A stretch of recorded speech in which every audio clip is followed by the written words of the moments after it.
Makadi Komuri Zimbabwe. This is my first podcast and I'm your host, Baron Bani, aka Cash Baron. So ndauya nema guys angu pano, we are here in Chicago.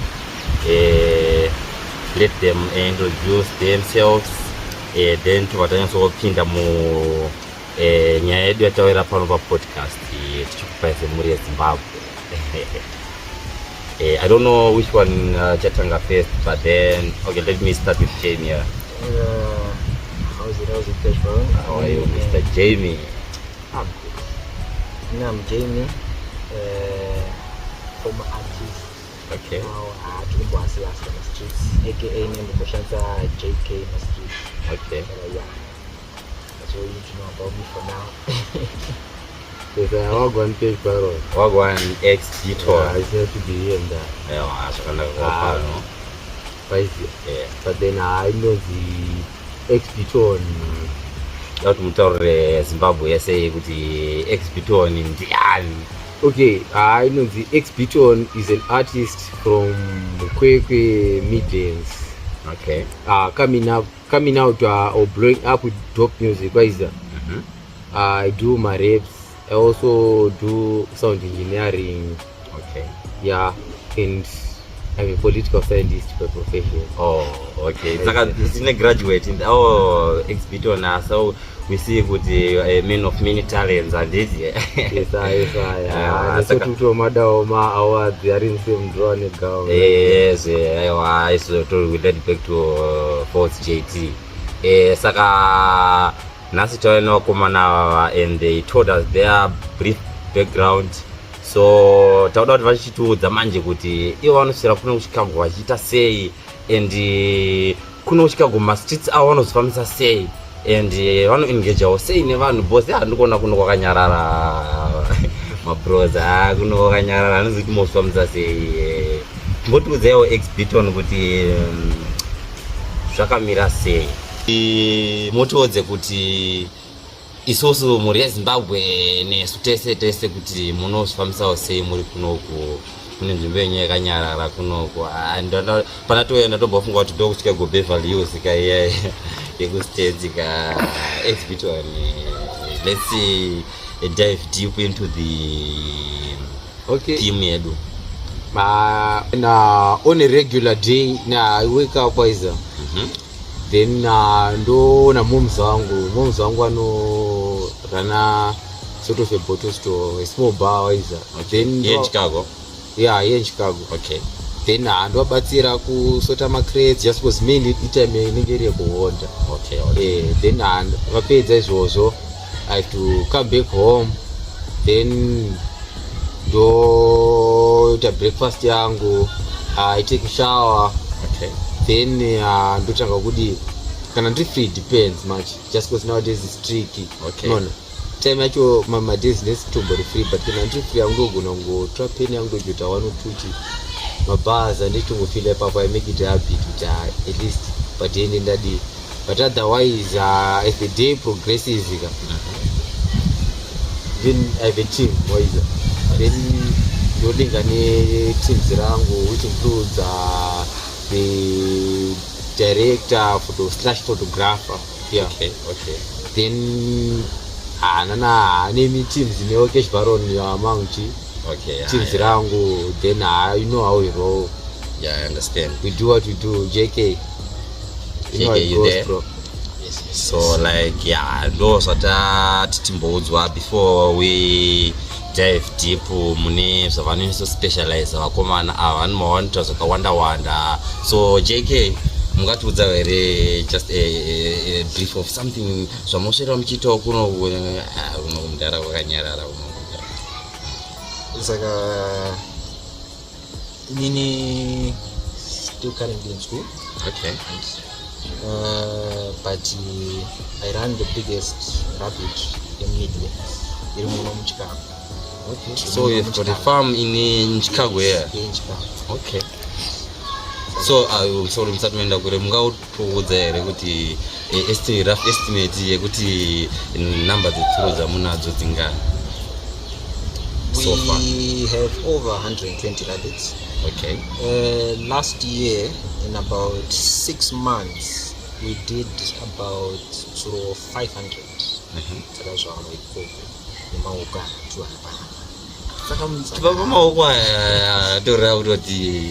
the hands are magic, but it's also the hard work and dedication. We were talking about consistency. Yes, consistency. Okay. Aiwa, tukuudza mudhara ari manzwa kwanzi these are magic hands, I don't know. Kune mamwe mativi but zviri zvekuita kuti tsuro dziwande nene mukomana akadzifambira nyaya dzacho. Anyways, so like panapa tauda kuita go deep into your careers, guys. Muchindudza kuti zvakamira sei. Sorry, exhibition musati manyaso kuti mutudze nezve so far izi nditani mati mukuspecialize nezve music anditi. Yes. So da kuti mutudze kuti pama muri hani mati makagraduate like maita political science maita kupa ndiri kuuse it mudhara. Okay, mudhara aiwa saka ndinova muri pafinest university. Okay, so pamaive kucollege apa zvemangoma makambozvitora mukatombozvisa paside here kana kuti maitofambidzana nazo sezvo mukutaura kuti apa pa so far muchasina chiri kulimita rather than business side rekumboti mukubatsira ma1 or 2s maizvitafambisa sei? Okay, ipapo actually Cash Baron toenda kuvarsity kuuse it and hakuna kutombondilimita. In other words, wakatondivhura, it opened me. Why is that? Just because I remember ndichisvika pacampus waiziva Germany. Saka kune kuseri kwemahostel eUSET kune kumwe kunonzi Gideon, so waiziva. Saka koko ndokwa kuri sort of black market backyard yechi yepacollege yepacampus waiziva. Saka ndakachitestera ndichisvika ikoko isati mahostel edu ndokwa ari kupesirawo futi ndokwa kune mahostel acho. Ndichidongorera nepahwindo ndikuona mafia rakazara badaza vachitengesa mablans vane magitars machichi. Then I realized kuti shit, kunoku you can be who you want to be regardless kuti kuita program ipi yekuchikoro isa. Then ndo pandatosangana nevamwe vanhu vaitofungawo the way andaitofungawo nemamaguys aine compliment awo ona. Saka I found friends instantly ipapo isa.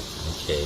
Saka I think kuti kuenda kuuse it actually it encouraged me kuti ndite more into music and who I am right now as an artist. Okay, I understand mudhara. So semangoma ezvo makazvitanga uri? Mangoma mudhara zvekuzauti chingungundengu nemabata nini. Alright. Pakatangira zvese izvi growing up wise, I come from a relatively big family, right? Okay. Yeah. Wise I had my brothers angu nema sisters angu akati one day. Saka from side my brothers, mama acho anga about 5-6 anga tori pa age like atori it's my youngins, it's my grade 1. Saka wise. Saka I remember ndichibva kuchikoro ndasvika pachidi vari TV vane VCR yemacassette. Then vanga vakaloda vana Eminem, nana Buju Banton, nana Lil Wayne, vana Mr. Vegas, Elephant Man, a range wise, nana Kanye West. Saka indasvika papa regara chirira temporary yaona regara chirira so much that kuti ndakapesera ndakutogona kuti ndakutedzera mareps aya ana Eminem ana Lil Wayne. Saka from the get go I was really exposed wise. But then pandakazotanga manje I think kuti it was in 2013 ndo pandatanga kupinda first time yangu ndakapinda mu studio wise. But nasiri 2013 saka makapinda kudhara kamudhara. It's about a decade from now. Tikuchiziva chibvira Okay. Saka 2013 zvadaro manje waiziya ndatori ku high school ndatransfer recent wise. Saka ndabva ndatambombendi so home class. Okay. Saka ndabva ndadi pepa ndabva ndanyora chorus yanga iri Eminem wise. Then verse ndakabva ndaita verse wrong. Okay. Saka ndabva ndamudza song ipi ya Eminem? inonzi Rabbit Run like iri this album 8 miles ziringolinga uyakutaura semarabbits yakutaura serabbit run vashara JK shout out I think mufa wangozorova rongomari ungozoti for the sake of the movement and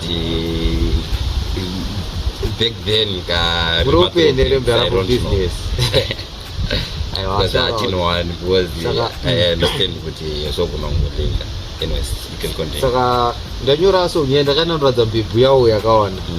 Surprising yato farachi zvemangoma then she thought kuti I was cool on. Ndabva ndatanga kumuimbira but then akabhatisa vhesi rake waiza.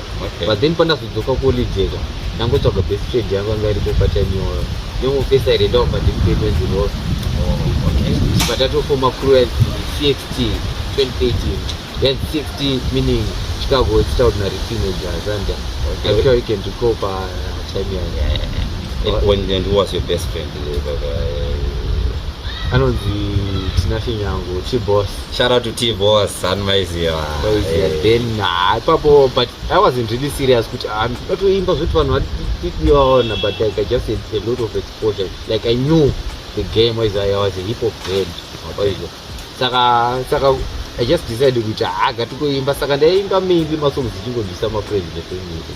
That's not what it's serious now. So Saka Yango so it's awakened back, but that's when I could use it when I do anything.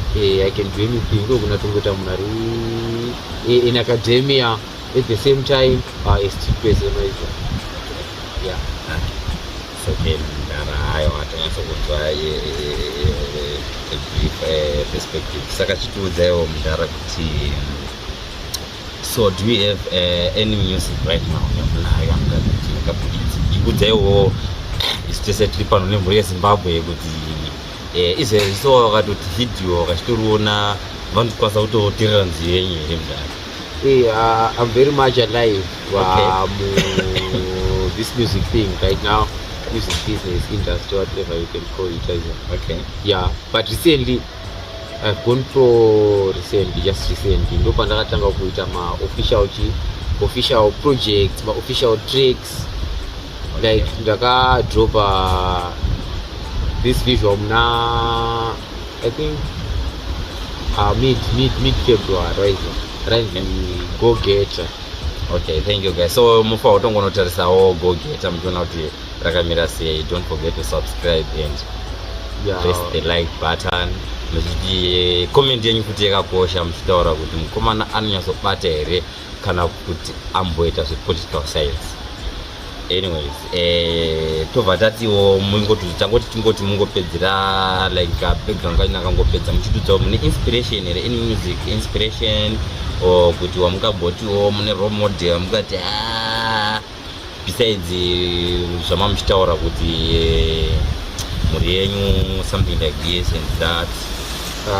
Nah bro, no role model. I don't have a role model, but pane marepas anoona kuti anongogona chigemo isa and it's good kuti ndidzidze kwavari ndipepeke art, but I can't really call them a role model but okay.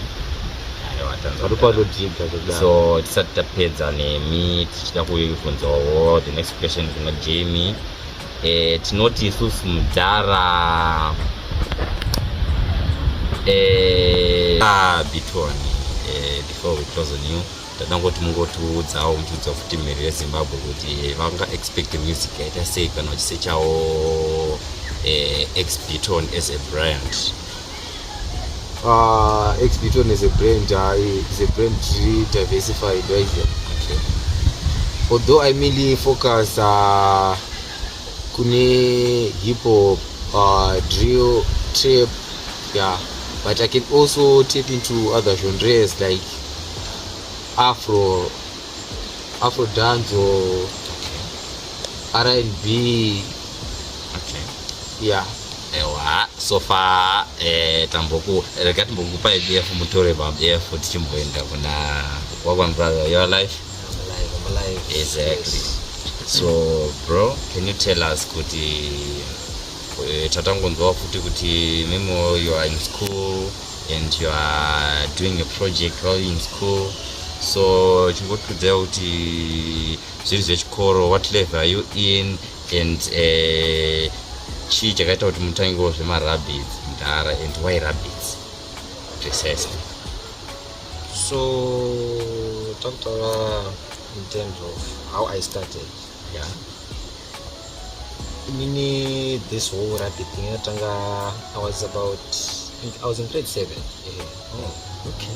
And then my father, he bought some that was changed, but it was just like my backyard projects as well. If I attended high school, I was at Chaplin. Right. I finished my O levels with Chaplin. Okay. If I ended up to South Africa for 1 year. Okay. And then ndakadzoka kuno akaita zvimwe zvimacourse ngoza zvimacourses zvakungochingoitiswa nevabereki aiwa semukomana ino fana une maskills obo. Exactly.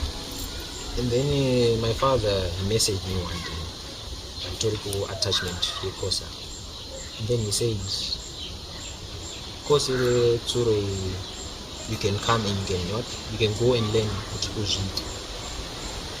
But at the time inini ndaingozvidelay ndichiti ndichazozviita ndichiti I'll do it. Okay.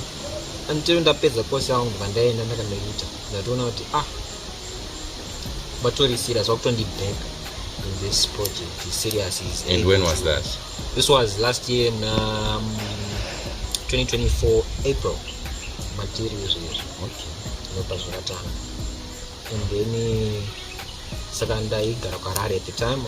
So like if I wakanyasotanga kuinitiate a program iyo ngwave level ripe at that time in school, I mean. In school? Also I had spent so I said ndakapedza O level yangu Chaplin, and then I did 2 years in Serbian. So that's when you're in SA? Yes, okay. 1 year in SA, then 1 year in Chimbo Maisani. Okay. Yes. So then June, I relocated to Quebec. But I built up this project. We tried to make it as internationally standard as possible. Okay. So put the TV market and Tikure as a business, so it's a bit difficult, but not disciplined, because I stay right now I have my sister with me. So going to school, managing the business, kutanga my projects, as people see the active social media, my YouTube channel. My YouTube channel, Jay's Farm, my YouTube channel, I post content for my projects, my new one and all that. If you want to start any project, especially my rabbits, because especially Paco, I can't say good guarantee, but most probably that it's something you would enjoy which you want. So then those are that's what I'm doing, and I'm making it work somehow. You're getting there. Yeah, we're getting there. Okay. So tisati tangobva yani pamuri mune specific rabbits here amochengeta mudhara omungoita mvengemve. Right. Saka our main brand rabbits yatoshanza the face of even my YouTube channel, the face of my channel, the breed is the New Zealand white. Oh. No face because no actually she's very born with the good breeding, good mothers, those are, and then the chinchilla 40. Okay. It's another one. The Californian white. So I'm doing 3 breeds and the change it ago. Ewa, nikazonyasozotudza kuti vana California white yavo I don't know. Chinchilla. Yeah. So yeah, okay. So momogona ambotudzawo satenda kure botudza kuti kafamire nyironzi chiya mino kuwesa andikona kuti muri musvino famire nyange kambo tadziwa umbona kazi takarichi. I just call it Jay's Farm. Oh, Jay's Farm. I just kept it simple because Ndora to a brand name now. people have interacted and shown. I have people from India, people from the Philippines, people from Nigeria. Recently I got one from Nigeria. Okay. I told her that I admire your work. Okay. Of which is when do Zamaku is that people Mama Basa, people the generation here, they see them as Chinchiguti. You can do it when you're old, watch them there. But no, you can do it when you're young and make money with young. Right. I wanted to ask you a question, Ekuti, where how did you come a farmer? You already cheesy. Because Marini come there and no one of them mess with Marasa, but of course, Komori is an artist again, but you mentioned that you're an artist too. I'm a former artist, but recently I am happy to announce that I'm back in the game. Like we're working on something. Saka magara mutoshandidzana, even both in agriculture and music perspective. Okay. Ndofunga mazvinzwira sofa. So kuti ndakuda kubvunzawo kuti naye vakomana. Of course I know kuti pane ma limitations. So far my limitations are kuwana so far like on side of agriculture and your farming, of course. One of like, can you mention the major limitations? I received quite a bit of questions asking like, where do I get my motivation or my inspiration from? And this has been actually quite the easiest question.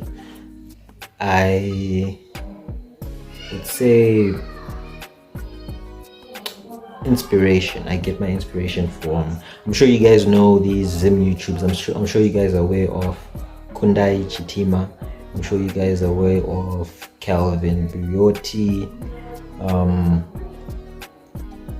I'm sure you guys are aware of those two people. So like the awareness of some of the projects and ideas or the things I get into, the awareness of I take my time before I start a certain project, or before anyone starts a certain project, like do your research, put effort into looking it up, do your research so when you start. Like I say to people, before I started my poultry, especially the chickens, I remember talking to my aunt, and this was in September of 2024.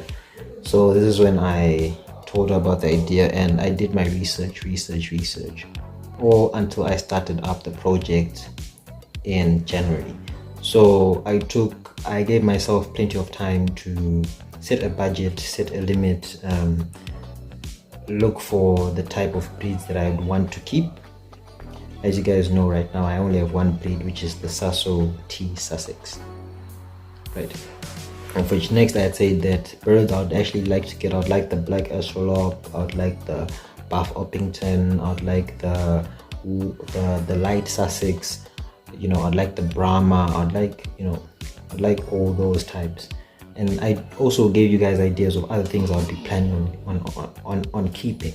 So, like I told you guys before, I was like, my goal that I had set on pen and paper for the end of my 2025, like I said I want to get myself a goat.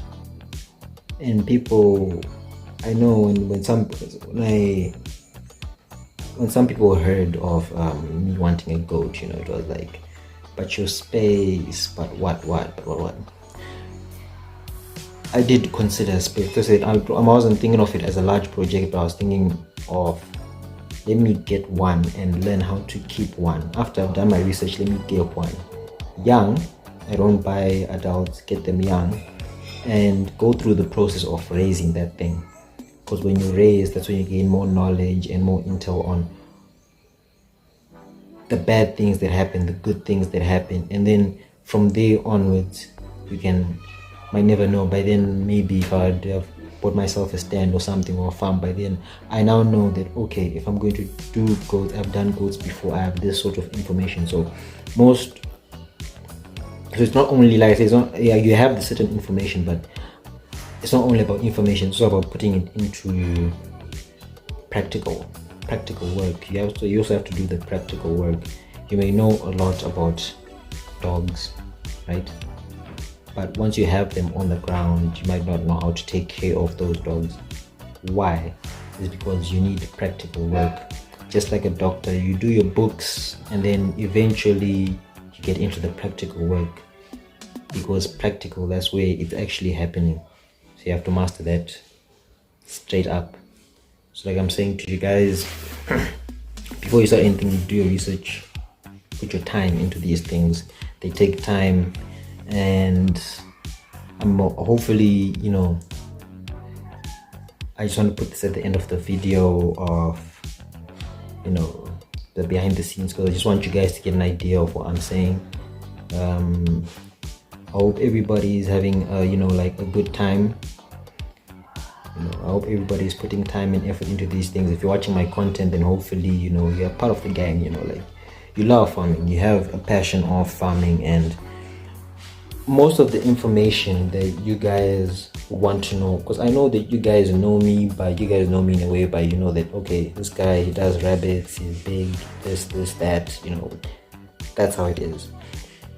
But hopefully from this podcast you guys got to see who I am as a person, as an individual, and why I love doing what I love. It might not be something I end up doing full time, but hopefully it's something that I'll end up doing. So guys, hopefully you guys subscribe, enjoy the video, share, like, comment, and I'll catch you guys later.